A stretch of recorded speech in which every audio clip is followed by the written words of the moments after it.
Hi. Hi, I'm so excited to be here.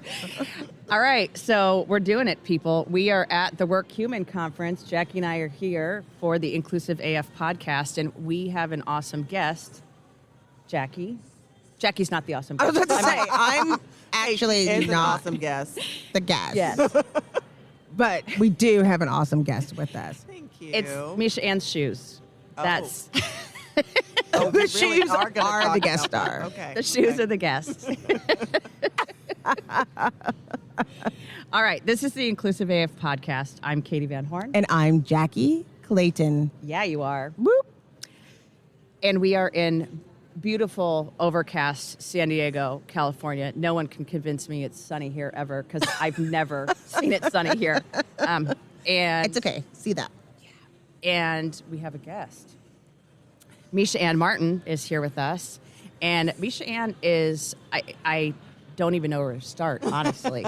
So I would love for you to introduce yourself, share a little bit about yourself, and then we will get after it. Absolutely. Okay, so I am an industrial organizational psychologist with a focus on people analytics and a passion for diversity, equity, and inclusion. Damn. Yeah. So I like to say I am fanatically passionate about how people experience work. You change people's work lives, you change their lives. And I am passionate about using data to create awareness of how different people are experiencing work, implement evidence-based solutions to make work better, and to hold ourselves really accountable for inclusive work if we say, and we do say, that that's what we want. So that's who I am professionally. Personally, the most important thing to know about me is I'm an immigrant. I was born and raised in Jamaica, and yeah, Jamaica is home for me. Okay, we have to come back to that piece because I want to know, I just read a book called Black Cake. Yes, I read it. It's amazing. Have you made a black cake before? Or do I- you know anyone who knows how to make them that can make one for me? My mommy makes a black cake. If I bake for you, you should never eat it. Okay, I am a cook, not a baker. got it. You should eat my oxtail. You should not eat my black cake. Okay, well, we're going to your mom's house right after this to And get a then black cake. we'll be at your house for Yeah, the and then we'll oxtail. come to your house for the oxtail. And maybe we should do the oxtail first because that's like the dinner and That's then right. the dessert. Progressive. But, It's yeah. a progressive dinner. Nobody's Progressive. oxtail is better than mine. Just Hey so you now. know. Okay, all right. We got big claims happening. And you're only an hour and a half away. I'm not ashamed of it either. Yeah, Ooh. when Jackie shows up on your doorstep, don't be surprised. I said it with my chest. I meant it. Well, you know what? I get really excited. I know in doing this work, it really is. I always say it's change management. Like it's Yes. organizational design. Yes. There's all these different pieces. Yes. And one thing that I've been like really passionate about lately, I'm always like the future of diversity, equity, inclusion, and belonging is not Googleable, right? Okay. And I'd love to hear more about what you're seeing because I love you picking up on the data, but a lot of times people don't know what data to look at. And what it means. Yeah. That's right. Yeah. And where to get it. I literally spoke last week and I said, show them the diversity report. And I was like, and she goes, what's a diversity report? I was like, ooh, baby. Oh, Nelly. Okay. Yep. We'll chat. That's where we're starting from. Okay. Oh boy. Okay, so I'm gonna give you a hot take, right? Yep. So here's what I think where diversity, equity, inclusion, and belonging data is concerned. We've gotten real lazy. That's what I really think. I think we've gotten real lazy. So we've got all these people that have come out and say, oh, this is really important. And I feel like that the metrics that are typical are the easy things like representation. When really, if you really, really want to know what's happening in an organization where inclusion is concerned, you got to get curious and you got to get creative. So one of the things I'm most excited to see now, and Jackie, we talked about this, is research into the language that's being used to talk about different types of people in organizations. Like, are you describing my accomplishments differently? Are you using different language in my performance review that is resulting in differential outcomes for me in terms of my career potential in this company? We've got to get real curious and stop resorting to the data that we have that's easy. Start with the questions that we need to be asking, and then figure out a way to answer those questions, even if we have to create new data or we have to use data that's imperfect. I love that you said that. And you know, kind of along that lines, you know what's never on those reports? Did you do a review for this person? Right? Because how many times are people like, I didn't do one because I'm scared and I didn't want him to be mad and I only have one person from India on my team and he's not doing great, but I didn't want to hurt his feelings. Like, we don't even look at the data of the people that are doing those things. We can only do the work that our people are doing. We don't measure who's not doing the work before we get there, right? Yep. Who's not in the meetings. That's who's right. not in the know. Like, all of these are inclusion things that we don't often look at. You know, we've got data from Outlook, right? Like, can we look at that from an inclusion lens? Like, Slack. who's talking the most in meetings? Who's getting interrupted? These are not easy things to answer, but they're important questions to ask. It's Katie. Katie is talking the most and getting interrupted the most because she talks the most. That's actually, that might not be inaccurate in any way, but I'm thinking about this tool that we just looked at. I'm trying to remember a couple weeks ago we had someone on, and that's exactly what they were talking about, is having a measurement of meetings, who's talking in the meetings, who is on the Outlook invites for different things. And I mean, and we know, even without data, we know some of the answers to these questions of, oh, well, they didn't bring in this group until later down the line of a project. And you're like, no, they need to be here at the beginning so they know what's going on. Right. And, you know, anecdotally, we can just say, who's sitting in this room? Right. And we just were in a session with Eric Bailey, and he was saying, you know, one of the comments he made was, you know why executives go to meetings? It's because they were invited. And I was thinking as he's saying that, and who wasn't invited? That's right. And that's also the piece that we just don't think about. And Yeah. why are we inviting the executive versus the doer that's right. doing that work, that we know is doing that work? So, But I also want to talk about the phrase "we know," because we know, but we, the organization, sometimes doesn't know. Amen. And so it doesn't get addressed, it doesn't get fixed, and that's where quantifying things with data can make that we know the universal we know. And that's what's so important in terms of getting that reality changed. yes. And it's reminding me of the conversation yesterday with Reshma, where it was, I was sitting there in this room of, 250 HR professionals thinking, God, I hope everyone in here is listening and is going to do something about it. And, and those are the things that I think that's why I love this conference so much, because it's folks talking about stuff that truly matters, not stuff that's fluffy or that's from 20 years ago that, no one cares about anymore. Yeah. Like, it's real information at Workhuman that you're hearing about and understanding and going, God, I just hope everyone's listening. Yeah, she was absolutely fantastic. I was really fascinated with what she was saying about, women being conditioned for perfection and men being conditioned for innovation. Are we replicating those biases in our performance reviews, right? Are we challenging things like executive presence and confidence? Like, can we just, okay. It made me think, though, too, just because of Workhuman, about recognition as well. Yes. Like, I might not, in other organizations, been seen as innovative. Like, I get praise for the work that I do, but not because I came up with a solution to a problem. Yes. Right. Which, you are what you recognize, right? So it's like, oh, you want me to work harder. And it's interesting when you're talking about, like, we know, but we don't all know. It was literally, I know we're talking about COVID. It was literally during that time when everything was going down, and I was like, you didn't know that? Like, there were so many things that I was like, you didn't know that? How did you not know that? Like, how did you not? Right. And I think there are a lot of things that people don't realize make some grand assumptions without explaining those. And I think that's another important part. When you're going into the data, these are the assumptions I'm making coming into this. Right? So before I even go in, let me say I'm assuming everybody's in. We all want to make change. We're all able to work together. Is there anything wrong? Should I change the assumptions before we get started? Hi, this is Stacey Harris. And this is Terry Zipper. And we're the host of the two podcasts under the HR Huddle. On Spilling the Tea on HR Tech, we uncover the latest trends, truths, and challenges from Sapient Insight Group's groundbreaking research and our analyst insights, serving up everything you need to know about HR tech with no sugarcoating. And on HR, we have a problem. We tackle the toughest workplace challenges head on, offering you expert advice and actionable solutions to help HR leaders thrive in today's fast-changing world. Whether you want the scoop on tech or tools to solve people problems, we've got you covered. Take a listen and subscribe. If you want to become part of our community, we'd love to see you. But let's also talk about we know, but we don't all know where it comes to talent management. Let's say I'm on a project team, right?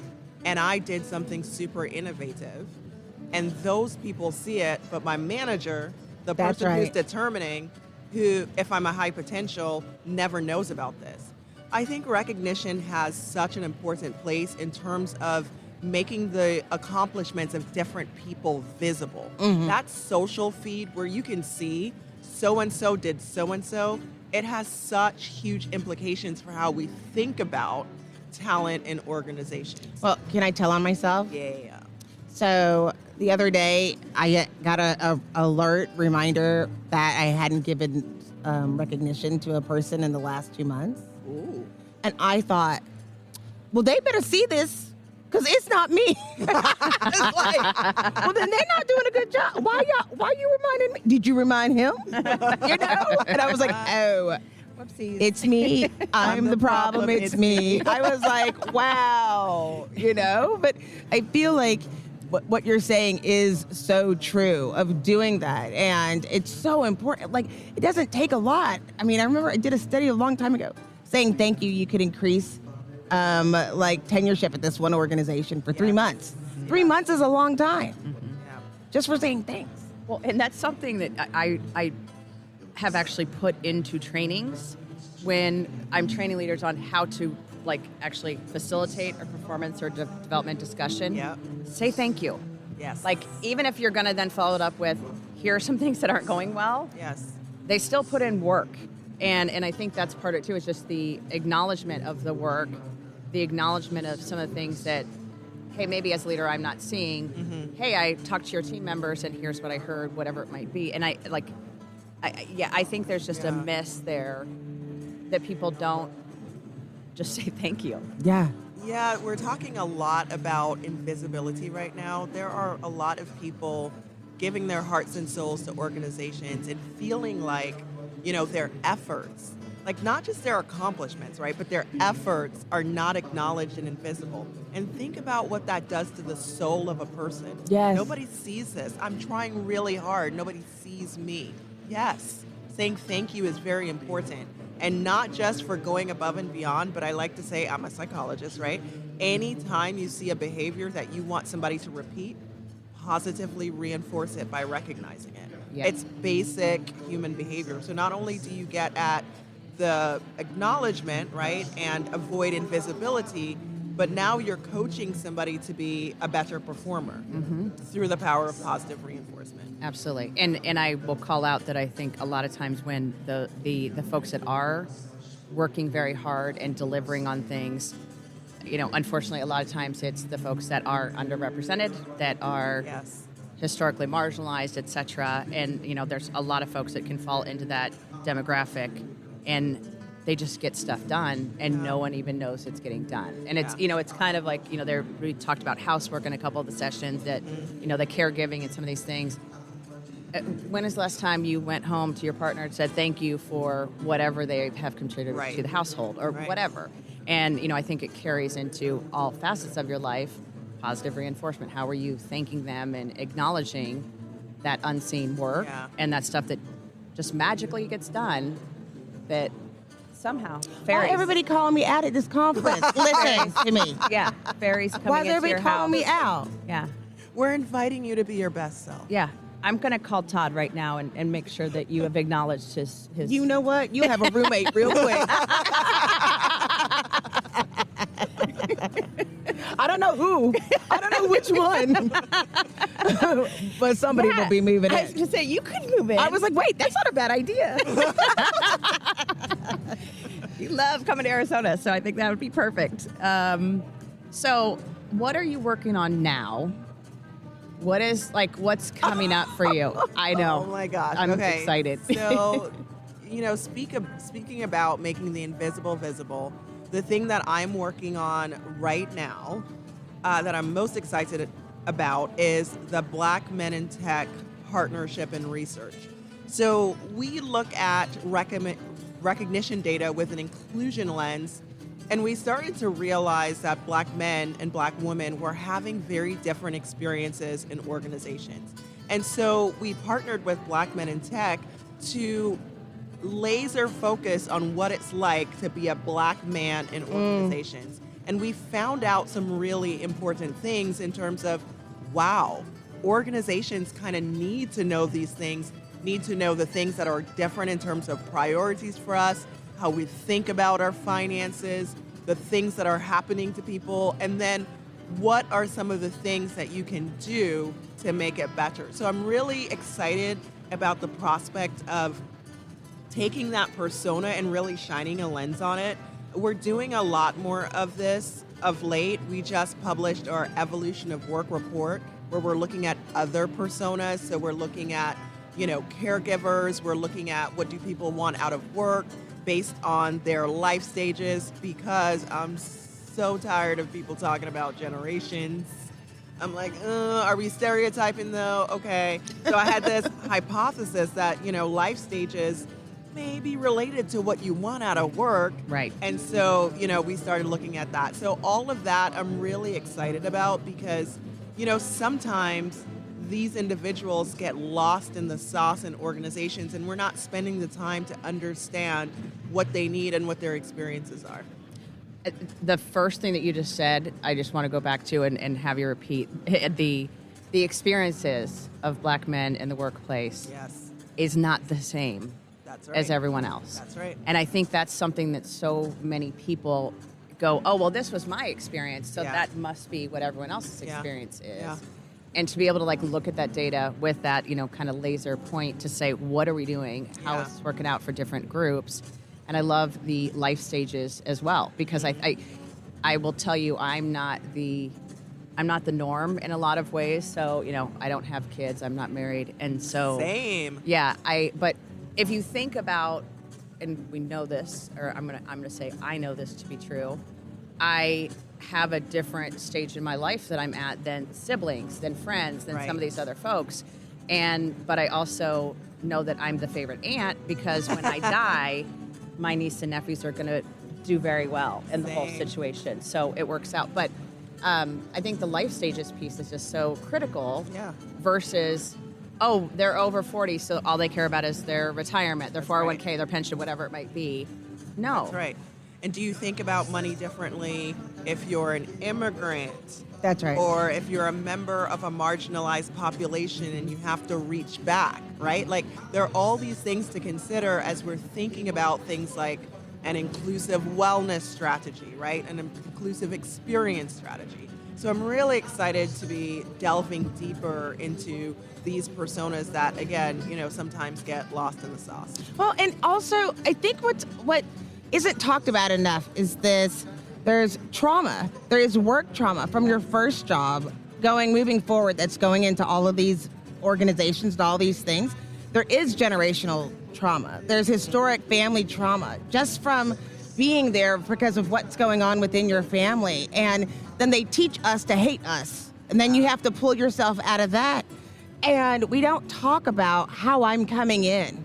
Yes. And so it is difficult, because that's why, we have this great inclusive workspace. Mm-hmm. And then everyone who comes, Black, brown, or other is like, is this real?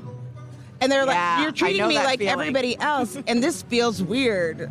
Yep. Do you have more questions? No. Is it because I'm getting fired? Wait, no, it's because I did a good job. I've never had that happen before. I don't have to justify this? Is it because I'm getting fired? I mean, and I don't think people realize, people are like, well, we want to be inclusive, bring yourself. And then it's like, okay, but I'm scared. Yep. Yeah, that is such a good point. So when I started at Workhuman, it was after the George Floyd murder. And I was, not okay. There's so many times as Black people in America where we're not okay. Like Right. last Workhuman Live after Buffalo, I was not okay. I was not okay. I was not. Workhuman saved my life that time. Yeah. Yeah. I wasn't going to come. She wasn't going to Yeah. come. Yeah. Yeah. Okay, so I don't know that I don't think I've said this in a forum like this before, but I'm going to say it now. I was supposed to be on the main stage, and I was, I think on a Wednesday or a Thursday. And I came in town on a Sunday night. And Sunday night, I remember checking into my hotel, and I was under the covers in bed. It was lights out. It was light outside, and I was sobbing. And I texted my leader, and I said, I don't know if I can do this. Yes. I don't know if I can fulfill my obligations this week. And so I just came into Workhuman Live last year with an attitude of, we're not going to pretend this is not happening. Mm-hmm. And so it was the best combination of acknowledging that, but also bringing Black joy on stage. That was the celebration where it was Yes. like, because like you said, like I wasn't going to come. And why? And this is what other people didn't realize. It's like, well, that was in Rochester. It was a couple days. No, people hate me because of the way I look. Right. And somebody could try to kill me. Yes. And we're going to go to Atlanta where they have that, a high population of Black. So somebody could just roll up. Yes. And and I was in such a, and Katie was so funny. Katie at one point was like, nope, Jackie's sitting right there. Jackie needs to hear this. Nope, everybody get under Jackie's seat. There was no assigned seats, but there was Yeah. one because it knew I needed these messages. Yes. And I don't think that's something we talked about before, though, at Workhuman, about bringing those things that are relevant because we can have the degrees, we can have the paper, we can have the experience, but unless you've had those experiences, you don't know why there is that cross trauma. No, it didn't happen directly to me or a family member, but it's me. It is me. Yeah. So back to, when I first joined Workhuman after the George Floyd murder, I was in one of those spaces, right? And I wanted to write an article on how to come up with a diversity strategy that was sustainable because I felt like people were going to do this performative stuff and it was going to fall by the wayside. And I wanted to write this article. And Workhuman said, go for it. We will send it to media for you. This is great. And I wrote a first draft. And here was a new employee. And Workhuman said, yeah, the steps are great. It's great advice. But there's no you in it. And I was like, oh. So you want me to bring me and you're really serious, huh? That was scary. Mm-hmm. I write. I like to write. I got words, as you can probably tell. It took me weeks to rewrite that article because I was scared. Mm-hmm. I was scared to show up as my true self and to share my authentic feelings. But when I did, I came in screaming hot. I was like, oh, you want me, huh? You ready? Because this is coming right now. And they loved it. And I was like, oh, they mean it though. But you're right. We come to these spaces and we come with so much trauma that we don't immediately know that it's safe to be ourselves. That's right. Because we're not free, We're not free. Yeah. And these are the things that we're trying to do. I love that you did that, and I'm proud of you. I love you, and I'm proud of you for coming and showing up because that was a really scary experience. Don't make me and cry then on write this and do podcast. that. Okay. Jackie does all the time. Don't worry. It's fine. You can totally cry. Yeah, I cry all the time. But I mean that, and it's just so important. And so I'm proud to know you and know that you're doing that work. It is so necessary. And thank you for making that sacrifice because it's hard. Hey, this is William Tincup, and I'd like to talk to you a little bit about Practitioner Corner podcast. It's a wonderful podcast about the journey, the paths of how practitioners, both HR and TA, kind of go from high school, college, all the way to where they are right now. Some of the things that they've learned, how they've been successful, people that thrive around them, etc. It's a fun podcast. You'll love it. You'll learn from it. Subscribe to it. Thanks. Stop. It is hard. After the George Floyd murder, I decided to approach my work in a different way. So before that, I was very clinical. I didn't want to be part of the story. I was afraid, right? And now I come in real hot. I'm like, I've seen a few things. I've got some advice for how to make this better. And I'm dedicated to using my voice as part of the solution. But it is hard and it is scary, especially when you see people who use their voice in this way in physical danger. That's right. So Dwayne Richards, who was on our panel last year, got death threats, and so there's just so many layers of hard to this. That's right. That's right. And it is tough, but we can do it together. Yes. And share. And the more we can share those authentic stories, then like those are the things we need to normalize is a real experience and listening and learning, knowing that there's learning in those opportunities and being vulnerable. It's hard. It's very scary. hard. Yeah. But I'm making space. We're making space. That's Thank what I you keep for reminding that. myself. Thank We're you for making that. space. We will not quit, and we will not be silent, and we're surely not going away. No, I remember I told my boss, I said, Black History Month. And she's like, oh, what are we doing? I was like, we're watching I Am Not Your Negro. She said, okay. I said, have you seen it? Have you heard of James Baldwin? She goes, I hired you. I trust you. Did you say we have to watch this? Okay, we're watching it. I love it. Yeah. I said, okay. Let's talk about your panel last year for just 1 second before we shut this down. You had, I don't even know. I mean, like you had Dr. Bernice King sitting beside you. Yes. Jackie and I were sitting next to Brene each other. Myers. Yes. as Oh my well. gosh. Dwayne Richards. Yes. Heavy Right. Yes. hitters. Yeah. Yeah, like that panel was ridiculous in the best way possible. Thank you. And again, this is what we need to be talking about That's right right. now with HR folks that can actually go back to their companies and make changes that will impact all the data, all the things that you're working on, Yes. all the things that matter in the workplace to say, how do we look at this differently? And again, back to everyone's experience is not the same. Yes. Everyone in there that was a person of color last year was in a state of trauma. Yes. And I would hazard a guess that this year it's a very similar situation because Yeah. it's not like anything has changed. Right. Yes. We still, you ring a doorbell, I know. Yeah. and so Driving, make a U-turn in the wrong yard. yeah. Yeah. So it is. I think it's the continued trauma that you're bringing to work, the continued trauma that you're dealing with. There's never a moment of like, I can breathe. Yes. I can just be myself. So the fact that you're in a space where you can share and trust that you are safe in sharing who Yes. you are, like that's amazing. Yes. Thank you. And for people to be able to do that in the workplace, like how has that completely shifted who you are as a human? oh my gosh, I can't even tell you. So I've been doing research on this for decades. And so intellectually, I know the impact of what happens when you can bring your authentic self to work, when you're doing meaningful work. But when you're living in it and walking in it, when I tell you I am fired up in a different way Yeah. for everybody to live life like this, Right. people say, okay, so you're recording 8 podcasts at Workhuman Live. You are presenting twice. You're going to another conference right after this on the other coast and you're presenting 4 times. Aren't you tired? I say, this is soul work. That's right. Okay? Yes. I can sleep when I'm dead. That's this right. is soul work. There is something different. That's right.